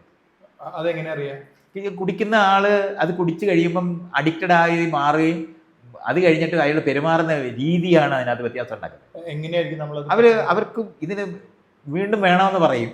അതാണ് ഒരു അടുത്തതെന്ന് പറഞ്ഞാൽ അവർ അസാധാരണമായി പെരുമാറാൻ തുടങ്ങും. ആ സാധനം കാണുമ്പോൾ നമുക്കറിയാം ഇവനെ കൊടുത്തുകൂടാ. വണ്ടി ഓടിക്കുമ്പോൾ നമുക്ക് കാണുന്നല്ലേ ഇവനോട് പറയും നീ പതുക്കെ ഓടിച്ചാൽ മതി എന്ന് നമ്മൾ പറഞ്ഞു പോകുന്നത്. തരം കിട്ടിയാൽ കണ്ണും പൂട്ടി ഓടിച്ചു കളയും. അപ്പം അവന് നിനക്ക് വണ്ടി ഞാൻ തരത്തില്ല എന്ന് വീട്ടിലെ ആൾക്കാർ പറയത്തില്ലേ, നിനക്ക് വണ്ടി ഞാൻ തരത്തില്ല, നമ്മളുള്ളപ്പോൾ നീ വണ്ടി ഓടിച്ചാൽ മതി, ഒറ്റയ്ക്ക് നീ വണ്ടി ഓടിക്കാൻ പോകണ്ട എന്നൊക്കെ നമ്മൾ പറയാൻ ബാധ്യത വരുന്നത്. അനിയന്ത്രിതമായ പെരുമാറ്റ രീതികളുള്ള ആൾക്കാർ നമ്മുടെ ഇടയിൽ എങ്ങനെ പോയാലും 5 തൊട്ട് 10% ആൾക്കാരുണ്ടാവും. ഈ ആൾക്കാർക്ക് വേണ്ടിയാണ് ഈ സകല നിയമങ്ങളും ഈ നിയന്ത്രണങ്ങളും ബാക്കി കാര്യങ്ങളും എല്ലാം നമ്മൾ പഠിപ്പിക്കേണ്ടത്. ബാക്കി ആൾക്കാർ അങ്ങനെ ആകത്തേയില്ല. നമ്മൾ ഈ മദ്യം എന്നാൽ മയക്കുമരുന്നായാലും ഏത് ഡ്രഗ്സ് എന്നുള്ളതിനകത്ത് ഏത് ഉപയോഗിക്കാൻ പഠിപ്പിക്കുമ്പോഴും അത് റേഷൻ കടയിൽ കൂടെ കൊടുക്കണമെന്നല്ല ഈ പറയുന്നേ. നിയന്ത്രിതമായി ഉപയോഗിക്കണം. നമ്മൾ വണ്ടി ലൈസൻസ് ഇല്ലാതെ വണ്ടി ഓടിക്കാൻ പറ്റത്തില്ല എന്ന് പറഞ്ഞാൽ എല്ലാവർക്കും കാർ മേടിച്ച് കൊടുക്കുമോ ഗവൺമെൻറ്? അപ്പം നമ്മൾ മനസ്സിലാക്കാനുള്ള മേഖല ഇതാണ്. ഈ തരത്തിലുള്ള സമീപന രീതിയാണ്, ഇതിനോടുള്ള മോറലായ സമീപന രീതി ആദ്യം നിർത്തണം. ഇത് ക്രിമിനലാണ്, ഒരു കുറ്റമാണെന്നുള്ള സമീപന രീതി നിർത്തണം. മദ്യം കഴിക്കുന്നതിൽ മൈത്രേയൻ എക്സ്പെർട്ട് അല്ല എന്ന് മനസ്സിലായി. പക്ഷേ മദ്യത്തിൽ ഏതെങ്കിലും പ്രത്യേക കാറ്റഗറിക്ക് അഡിക്ഷൻ കൂടുതലുണ്ടായി? ഒന്നുമില്ല. ഇല്ല. ലിക്കർ എന്ന് പറയുന്ന സാധനത്തിൻ്റെ വോഡ്ക ഇതുമെല്ലാം പറയുന്നത് ഓരോ രാജ്യത്തുണ്ടാക്കുന്ന മദ്യം മാത്രമാണ്. ഇപ്പോൾ നമ്മൾ മീൻ എന്ന് പറയുന്നത് പ്രോട്ടീൻ, ഇറച്ചി പ്രോട്ടീൻ എന്നതിന് ചെറിയ വേരിയേഷൻ അതിനകത്ത് കണ്ടന്റിനകത്ത് വ്യത്യാസം ഉണ്ടെന്നുള്ളത് പോലുള്ള സാധനവും അതുപോലെ രുചിയുടെ വ്യത്യാസങ്ങളാണ് വ്യത്യാസം. മറ്റേത് ആൽക്കഹോൾ കണ്ടന്റ് എത്ര ആണെന്ന് അതിൻ്റെ പുറത്തെഴുതും. ആൽക്കഹോളാണ് അതിനകത്ത് പ്രധാന കണ്ടന്റ്. ഇതൊക്കെ അതിൻ്റെ പ്രോസസ്സ് കൊണ്ടുണ്ടായ വ്യത്യാസങ്ങളാണ് അതിനകത്തുള്ളത്. അതെല്ലാം ആൽക്കഹോളാണ്. ഒരു പ്രശ്നമില്ലാതെ ഇപ്പം നടക്കുന്ന ഒരാള് പെട്ടെന്ന് ഒരു മദ്യപാനത്തിലേക്ക് പോകാനോ അല്ലെങ്കിൽ ഇതുപോലെ അഡിക്ഷൻ വരാനുള്ളൊരു സാഹചര്യം എന്താണ് ഇപ്പോഴത്തെ നമ്മുടെ അയാളുടെ ജീവിതത്തിലെ മറ്റു സാഹചര്യങ്ങളാണ്. ഉറപ്പാണ്. മറ്റേത് മുഴുവനും ഒരു സൗഹൃദ കൂട്ടായ്മയ്ക്കകത്ത് ആരെങ്കിലും മെനക്കെട്ട ആൾക്കാർക്ക് കൊടുക്കുന്നത് മാത്രമേ അങ്ങനെ അല്ലാതെ ഉണ്ടാവൂ. അല്ലാതെ ഒരാൾ തന്നെത്താൻ പോയി മദ്യം മേടിക്കുന്നുണ്ടെങ്കിൽ അയാൾക്ക് കൗൺസിലിംഗ് കിട്ടാത്തതുകൊണ്ട് തന്നെയാണ്. ജീവിതത്തിൽ ഉണ്ടാവുന്ന എന്തെങ്കിലും നിരാശകളൊക്കെ ആവണോ? പലതരത്തിലെ കാര്യമാണ്. നൈരാശ്യം കൊണ്ടുണ്ടാകാം, വീട്ടുകാരിൽ ആരുടെങ്കിലും മരണം കൊണ്ടുണ്ടാകാം, വീട്ടിനകത്ത് അനാവശ്യം അയാൾ ചെയ്യാത്ത കുറ്റത്തിന് അയാളെ വഴക്ക് പറയുന്ന സ്ഥലമുണ്ടാകാം, അല്ലെന്നുണ്ടെങ്കിൽ യഥാർത്ഥത്തിൽ ഒരു പ്രണയം ഉണ്ടായിട്ട് സമ്മതിക്കാത്ത വീടിനകത്ത് ഉണ്ടാകാം, സാമൂഹികമായ സ്ഥാനങ്ങൾ ഉണ്ടായിരുന്നത് നഷ്ടപ്പെടുമ്പോൾ ഉണ്ടാകാം, ധനനഷ്ടം ഉണ്ടാകുന്ന സമയത്തുണ്ടാകാം, ആളുകൾ ഉപേക്ഷിക്കപ്പെടുന്ന സമയത്തുണ്ടാകാം. ഇതെല്ലാം ഈ സാഹചര്യങ്ങളുമായിട്ട് ബന്ധപ്പെട്ട ഡിപ്രഷനും അതേപോലെ തന്നെയാണ് സംഘം ചേർന്ന് രസിക്കാൻ വേണ്ടി ചെയ്യുന്ന സമയത്ത്. ഒരിക്കലും ഇത് പരിചിതമല്ലാത്ത ഒരാൾ പെട്ടെന്ന് ഉണ്ടായാൽ അയാൾക്ക് അഡിക്ഷൻ ഉണ്ടാവില്ലെന്ന് അയാൾക്ക് അറിയാൻ പറ്റത്തില്ല. അപ്പോഴും ഇതുണ്ടാകാം. അതുകൊണ്ടാണ് കൂട്ടുകാരുടെ കൂടി ചെയ്യുന്നു എന്ന് പറയുന്നത്. ഒരു 5 കൂട്ടുകാർ മദ്യപിക്കുന്നുണ്ടായിരിക്കും, അതിലൊരു കൂട്ടുകാരൻ അഡിക്റ്റഡ് ആയിട്ട് മാറിയും ബാക്കിയുള്ളവരെ എപ്പോഴും നിയന്ത്രിച്ചായിട്ട്. പക്ഷേ 5 പേര് നിർബന്ധിച്ചിട്ടായിരിക്കും മറ്റവൻ കഴിച്ചത്. അവൻ പക്ഷെ അഡിക്റ്റ് ആയിട്ട് ഒരാളിൽ ഡിസ്പോസ്ഡ് ആയിരിക്കുന്ന അയാൾ വൾണറബിൾ നമ്മൾ പറയുന്ന അത് എപ്പോഴും നമ്മൾ മനസ്സിലാക്കാനുള്ളത്. നമ്മുടെ എന്താണ് ബ്രെയിനും ഈ സാധനങ്ങളും എല്ലാം അതിനെ ഇംഗ്ലീഷിൽ വൾണറബിൾ എന്ന് പറഞ്ഞാൽ അത് എങ്ങനെയാ മനസ്സിലാക്കണമെന്ന് പറഞ്ഞാൽ ഒരു ബലൂൺ നമ്മൾ മേടിക്കുമ്പോൾ അത് ഊതുമ്പോൾ അതിനകത്തൊരു വൃത്തം ഇങ്ങനെ വരും, കൂട്ടത്തിൽ കട്ടി കുറഞ്ഞ ഒരു സ്ഥലം ഉണ്ടാകുന്ന പോലെ. ഇപ്പം നമ്മുടെ ബ്ലഡ് വെസലിനകത്ത് അന്യൂറിസം എന്ന് പറഞ്ഞ ഉണ്ട്. ഒരുപോലെ ബലമില്ലാത്ത ചില സ്ഥലങ്ങളുണ്ടാകും. അത് ബ്രെയിനകത്ത് ഉണ്ടാകുകയാണെങ്കിൽ സ്ട്രോക്ക് വരുന്ന അത് പൊട്ടിപ്പോവും. ഹൃദയത്തിൻ്റെ അവിടെ ആണെന്നുണ്ടെങ്കിൽ ഹൃദയത്തിന് ഇത് പൊട്ടി നമ്മൾ ചത്തുപോകും. ഇതുപോലുള്ള അന്യൂറിസം ഉണ്ടാകുന്ന നിലവാരത്തിലുള്ളതുപോലെ ഈ സ്വഭാവത്തിനകത്ത് ഇത്തരത്തിലുള്ള വൾണറബിളായ ആളുകളുണ്ട്. അതെപ്പോഴും നമ്മൾ മനസ്സിലാക്കാനുണ്ട്. അങ്ങനത്തെ ആളുകളുണ്ട്. പഞ്ചസാര കഴിക്കുന്ന എല്ലാവർക്കും പ്രമേഹം വരത്തില്ല. ഇങ്ങനെയാണ് നമ്മൾ മനസ്സിലാക്കേണ്ടത്. പക്ഷേ പ്രമേഹം വരാനുള്ള സാധ്യത പഞ്ചസാര കഴിക്കുന്നവർക്കാണ് കൂടുതൽ എന്നാണ് നമ്മൾ കാണേണ്ടത്. അപ്പം അവരത് കഴിക്കാതിരിക്കേണ്ടത് നിയന്ത്രിക്കേണ്ടതാണ്. അപ്പം പാരമ്പര്യമായിട്ട് ഉള്ളവരാണെങ്കിൽ അവർക്കത് വൾണറബിലിറ്റി ഉണ്ട് എന്ന് നമ്മൾ അറിയേണ്ടത്. ചുരുക്കി പറഞ്ഞാൽ മൈത്രേയന് ഒരു മദ്യം നിർബന്ധിച്ച് തന്നാലോ കഞ്ചാവ് നിർബന്ധിച്ച് തന്നാലോ കഴിക്കില്ലെന്ന് മാത്രമല്ല, ഞാൻ കഴിച്ചാലും ഒരു തവണ അത് എനിക്ക് നിർത്താൻ പറ്റുന്ന ആളാണ്. അതുകൊണ്ടാണ് 100 പേരുള്ളതിൽ 10 പേരെ അഡിക്റ്റഡ് ആകത്തുള്ളൂ. നമ്മൾ ഈ അമിത മദ്യപാനം എന്ന് തന്നെ മനസ്സിലാക്കണം. മദ്യപാനവും അമിത മദ്യപാനവും വ്യത്യസ്തമാണ്. ഈ 90% ആളും യാഥാർത്ഥ്യത്തിലേക്ക് തിരിച്ചു വരുന്നത് മാത്രമല്ല, അവർ വേണോ വേണ്ട എന്നും അവർ കഴിക്കുന്നതിന്റെ ഡോസിനെ പറ്റി അവർക്ക് നല്ല ധാരണ ഉണ്ടാവുകയും ചെയ്യും. ഡോസാണ് വ്യത്യാസം ഉണ്ടാക്കുന്നത്. ആ ഡോസ് നിയന്ത്രിക്കാൻ കഴിയാതിരിക്കുന്നത് നമ്മൾ വൾണറബിൾ ആയിരിക്കുന്ന സമയം, നമ്മൾ ഏറ്റവും ദുർബലമായിരിക്കുന്ന സമയത്ത് അതുകൊണ്ട് ഡിപ്രസീവായിട്ട് നമുക്കൊരു നഷ്ടബോധം ഉണ്ടായിരിക്കുന്ന സമയത്ത് പരമാവധി ഡിപ്രഷൻ ഉണ്ടാക്കുന്നതാണ് മദ്യം. ഡിപ്രഷൻ കൂട്ടുന്നതാണ് മദ്യം. ഡിപ്രസീവാണ്. ഇപ്പൊ ഇത് കാണുന്ന ആളുകൾ ഡിപ്രഷനിലിരിക്കുമ്പോൾ മദ്യപിക്കാൻ പോവാതിരിക്കാൻ തീരെ ചെയ്തുകൂടാ. കാരണം കൂടുതൽ ഡിപ്രഷൻ ഉണ്ടാക്കുന്നതാണ്. ആദ്യത്തെ നിമിഷം മാത്രമാണ്, ഒരു 2 മണിക്കൂർ നേരം മാത്രമാണ് നമുക്ക് ഒരു അപ്ലിഫ്റ്റ്മെന്റ് തരും. അത് കഴിഞ്ഞാൽ വളരെ ഡിപ്രസീവായിട്ട് പോകുന്ന ഒന്നാണ്. അത് ഓരോ ഡ്രഗും എങ്ങനെ ആക്ട് ചെയ്യുന്നു പ്രത്യേകം പഠിപ്പിക്കണം. ഇത് പഠിക്കുകയും ചെയ്യേണ്ട. ഇതിനെയാണ് പഠിപ്പിക്കണം എന്ന് പറയുന്നത്. ഇങ്ങനെയാണ് ഈ ഓരോ ഡ്രഗും എങ്ങനെയാണ് നമ്മളിൽ ആക്ട് ചെയ്യുന്നതെന്ന് ക്ലാസ് റൂമിൽ പഠിപ്പിക്കേണ്ടതാണ്. സ്കൂളിൽ പഠിപ്പിക്കേണ്ടതാണ്. അത് നമ്മളെ പോലുള്ള ആൾക്കാരാണെന്നുണ്ടെങ്കിൽ വീട്ടിൽ പറയേണ്ടതാണ്.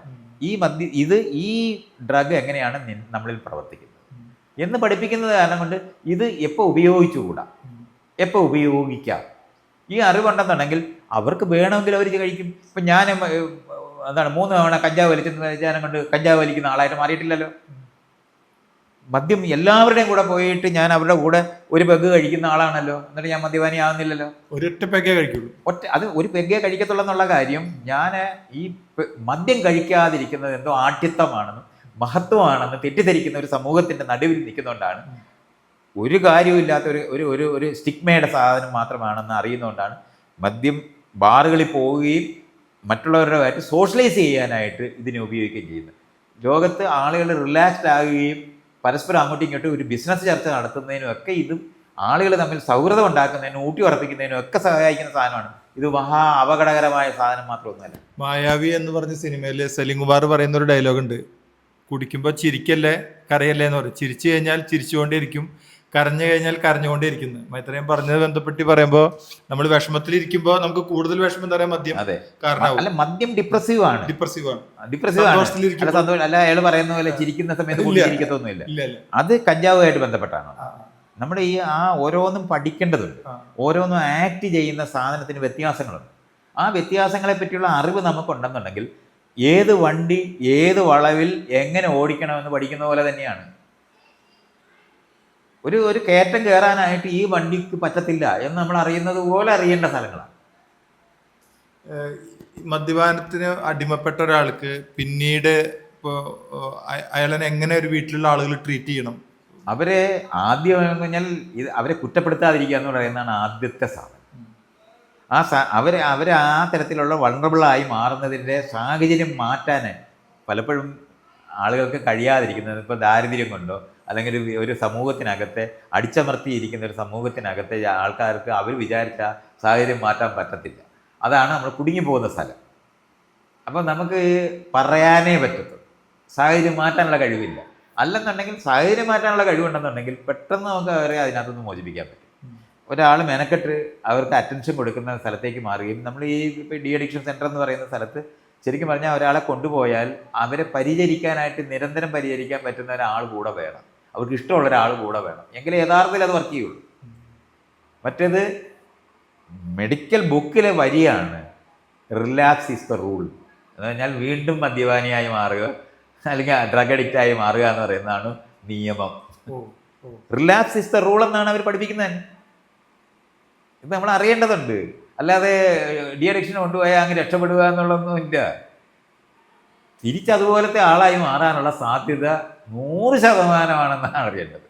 ആ 100%-നകത്താണ് ഈ രക്ഷപ്പെടുന്ന ആൾക്കാരുണ്ട്. അതുകൊണ്ടാണ് മറ്റുള്ളവരുടെ നിയന്ത്രണങ്ങൾ കൊണ്ട് മാത്രമേ കൊടുക്കപ്പെടാതിരിക്കുകയും കഴിക്കാൻ അനുവദിക്കാതിരിക്കുകയും അയാൾക്ക് മാത്രം സവിശേഷമായ നിയന്ത്രണങ്ങൾ ഏർപ്പെടുത്തുകയും ചെയ്യുന്നത് വഴിയാണ്. അത് വീടുകളിനകത്ത് സ്നേഹത്തോടെ ചെയ്യപ്പെടുന്ന സമൂഹത്തിനകത്ത് മാത്രമേ അത് വർക്ക് ചെയ്യൂ. കൺസേൺ ഇല്ലാതെ ചെയ്യപ്പെടുന്ന ഒരു സ്ഥലത്തുനിന്നും ചികിത്സിച്ച് നിങ്ങൾ ഭേദമാക്കാമെന്ന് വിചാരിക്കുന്ന ഏത് സാധനവും അവർ വീണ്ടും പഴയപോലെ. പിന്നെ സാഹചര്യം മാറിയിട്ടില്ല. അപ്പോൾ സാഹചര്യം മാറ്റിയെടുക്കുക എന്ന് പറയുന്നത് സാധിക്കുന്ന എല്ലാ സ്ഥലത്തും അവിടെയാണ് ആദ്യം കോൺസെൻട്രേറ്റ് ചെയ്യേണ്ടത്. അത് ഈ ഡ്രഗ് അഡിക്ഷൻ മാത്രമല്ല, മാനസിക രോഗങ്ങൾ മുഴുവൻ ഇങ്ങനെയാണ്.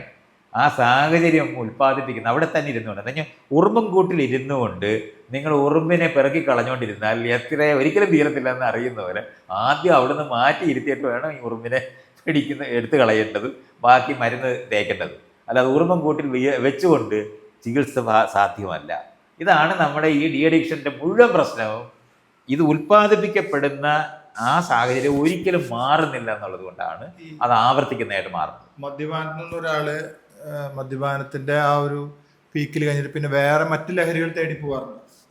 അങ്ങനല്ലത്.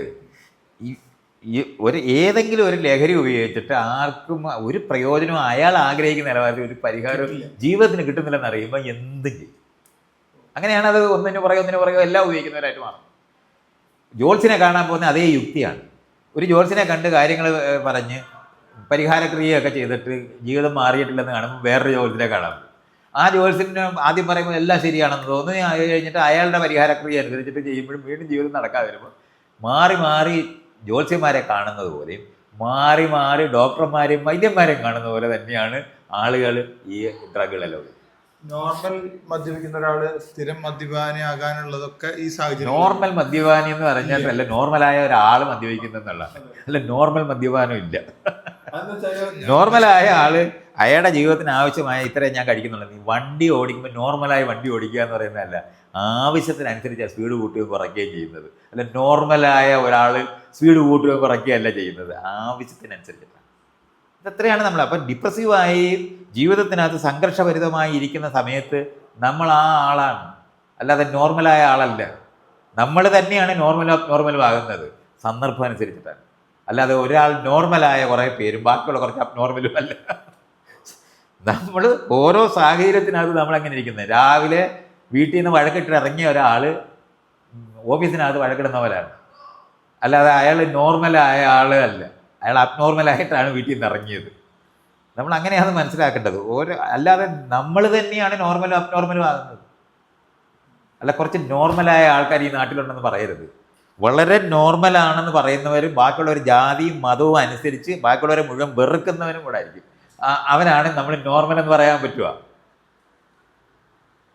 ഈ ഫാമിലി കുട്ടികളും ഇമോഷണൽ അറ്റാച്ച് എത്ര ഉണ്ടെങ്കിലും പിന്നീട് മദ്യപിക്കാനുള്ള പോകാനുള്ള സാധ്യതയാണോ അത് കുറയ്ക്കാൻ തന്നെയാണ്? ഞാൻ പറഞ്ഞില്ലേ, ആളുകൾ പരസ്പരം നിയന്ത്രിക്കുന്നത് വഴിയാണ് ഒരാളുടെ ജീവിതം ഉണ്ടാകുന്നത്. നിയന്ത്രണം എന്ന് പറയുന്നത് സാമൂഹികമാണ്, അല്ലാതെ ഒറ്റയ്ക്കൊരാൾ തീരുമാനിച്ച് ചെയ്യുന്നതല്ല.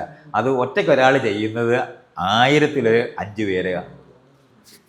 ബാക്കി മുഴുവനും സാമൂഹിക. നമ്മളൊരു സംഘജീവിയാണ്. മറ്റുള്ള മനുഷ്യരും കൂടെ ചേർന്നാണ് നമ്മളുള്ളത്.